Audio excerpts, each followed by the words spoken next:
All right, guys, let's roll on over to the charts. Let's talk about my trade of the day, and it is Microsoft. Microsoft for the short. You can see the stock really just rolled out of bed today. And what was it specifically about this stock that gave me the signal to go ahead and get short? Well, there was news today on Microsoft, and they were talking about, moving forward with developing their own AI chips, right? There was updates about them, readying their own AI chips, and that caused Microsoft to gap up. However, the problem here is that Microsoft is still beneath a massive level of resistance. We've talked about this level of resistance on our live stream here for the last 3 weeks. Okay, so there's your resistance level, flat top resistance, very plain and simple. Now, as I roll this back out and we pan out the charts, what do we see? Huge resistance there from August. What else do we see? Huge resistance there from April and May. So now you have a level of resistance. This is very, very, very similar to the trade idea on Moderna yesterday. Now, if you were on the live stream yesterday, we talked about Moderna. Moderna gapped up into a massive level of resistance when they had news that came out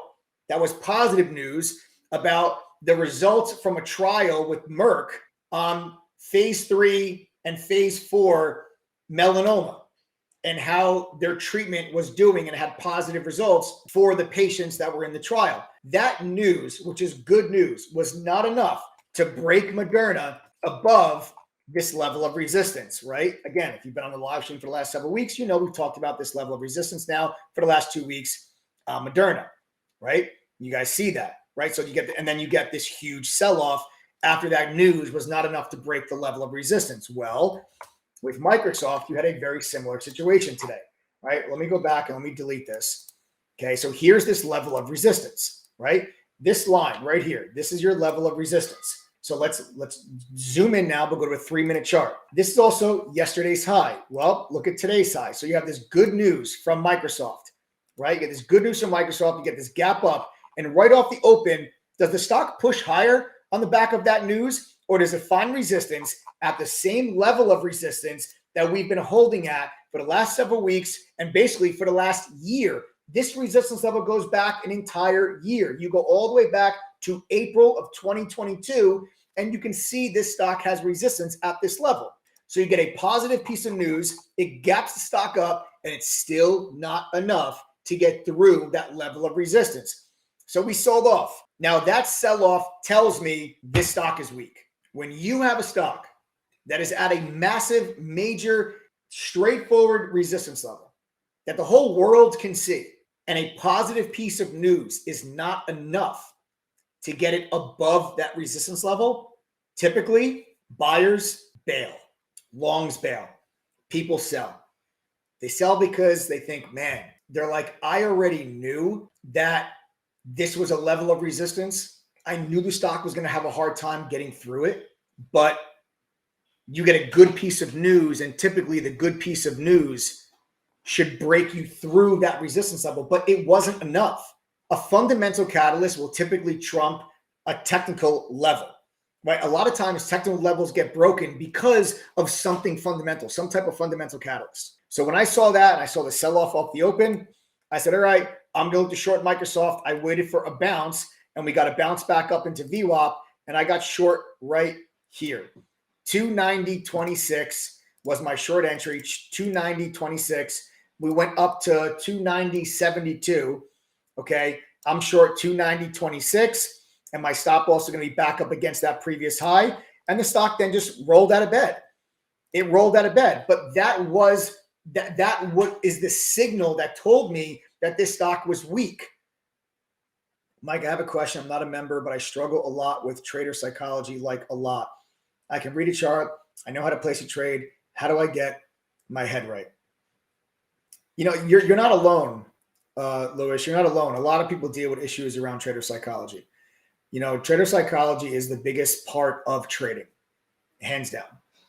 Trading is not charts and indicators and candles and lines. Trading is in your head. I'm a real stickler for trader psychology. It's probably one of the things I talk about most. Trader psychology and risk management, the things I focus the most on in True Trading Group. I'd say at least minimum 80% minimum 80% of trading is mental. Everybody sees the same chart, right? Once you learn how to read a chart, I'll teach you how to do that. So you're going to learn how to identify, grade A, high quality, high probability setups. You're going to learn how to do that as a member of True Trading Group. I'll teach you guys that. But why is it then, after you understand chart patterns, you understand indicators, most people can look at a chart and I'll say, you tell me, it's not going to go up or down.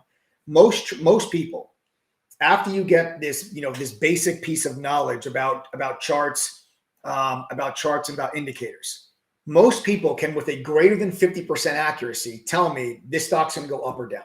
So why can't you make money though when the stock actually goes up or down? What could possibly be that explanation? I could show you 100 different charts, and I'll tell you up or down.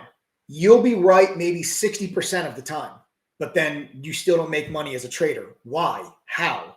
It's all in your mind. Why can I look at this Microsoft trade, right? Why do I look at this Microsoft trade and I make money, and somebody else might look at it and lose money, right? Maybe somebody comes in, and maybe an inexperienced trader comes in, they get short here, they set their stop loss at VWAP, and they get stopped out on the exact same candle that I'm getting in, right? It's trader psychology. It's fear of losing. It's greed of wanting to make more money, right? Like, these are the reasons why so many people fail at trading. It's not, you'd be surprised. People don't fail at trading. The majority of people don't fail because they are unable to read a chart. They fail because they're not able to get their mind right. They're not able to think the way that a trader needs to think. There's a reason why big hedge funds have in-house therapists and in-house psychiatrists and psychologists. There's a reason for that. If you guys ever watched Billions, you guys ever saw their show Billions, Wendy Rhodes? Well, Wendy Rhodes is a therapist that is in-house on staff, and she helps treat and work with all of the traders that work at the fund. That's real. That's not just for television. That's real. So you tell me, why is it that a multi-billion-dollar hedge fund would have an in-house therapist? It's because the psychology aspect of trading makes all of the difference. There's a reason why computers are better at this game than we are. That's because computers have no emotions. The closer you can get your trading to be robotic, the better off you're going to be. We had multi-day sessions and workshops and stuff like this when I was working at the fund. That 3-month educational training program, a lot of it had to do with trader psychology. It's not just about charts. I'm telling you guys, like 80% of being a good trader, 80% of it is trader psychology. So this was the trade on Microsoft. It was trade of the day. I told members if they wanted to follow me on this trade that they can go after the April 21st expiration 290 strike put. Members were able to get in that around $2.70. So we're able to get into it around $2.70. That option went all the way over $4.